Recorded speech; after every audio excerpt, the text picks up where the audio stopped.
I am not sorry for something I didn't do, and I am not sorry for the things I did do. Mr. O'Neill, All right. listen, stop, All right. listen to me. I'm not You're not gonna raise your voice again.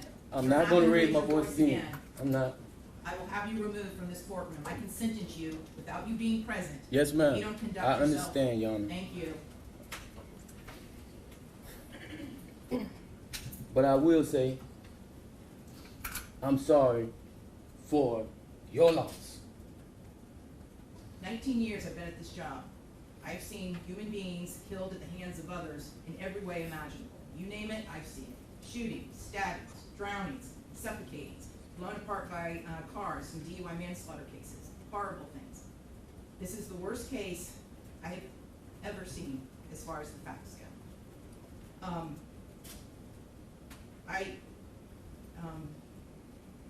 When the person from fire department, when he testified, and when he said that he retrieved the body of Ronivia O'Neill from the home, and all he could do was sob. It took every ounce I had not to start sobbing too. Because there is no way any person with any feeling could have witnessed or seen the photos of what occurred that night and not be haunted for the rest of your life. I know I will be. For the rest of my life, I'll be haunted by what I saw as far as the evidence and just the abject cruelty of it all. The abject cruelty. And I was aware, because I reviewed a lot of the discovery ahead of time, as you well know, did a lot of in-camera inspection of a lot of documents. And I was aware there was some evidence, at least, that when you needed to recover from your gunshot wound, that neither your parents nor your Aisha, Ms. Robinson, would let you come recover at their home. I don't know if it's true or not. I'm not going to get into a dispute. I'm just mentioning there was some evidence referencing that in the records. And all I could think about, because I knew that Ms. Barron was not with you romantically at the time. And I knew that she just, out of the goodness of her heart, let you come stay with her. And it is beyond tragic that that critical decision ended in so much horror for her and for her children.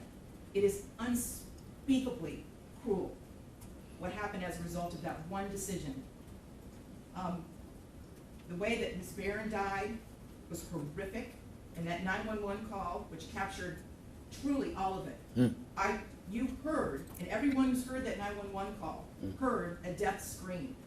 If anybody ever wants to know what it sounds like before a human being dies, knowing that their death is imminent, that's exactly what it is. That was a death scream.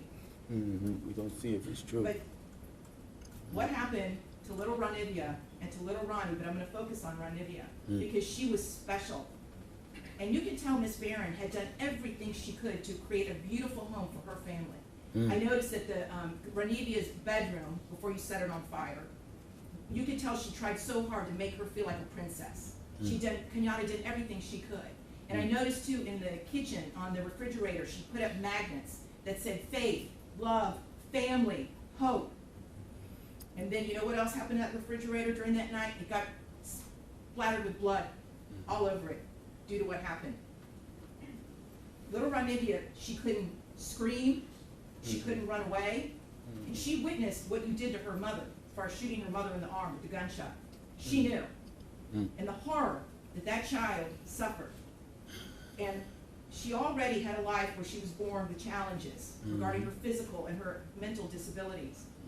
But the pain and suffering that she suffered that night at your hands, unspeakable, absolutely unspeakable. And at the moment, that first time you struck her with that hatchet, and little Ronnie testified that all he could see was tears coming out of his sister's face.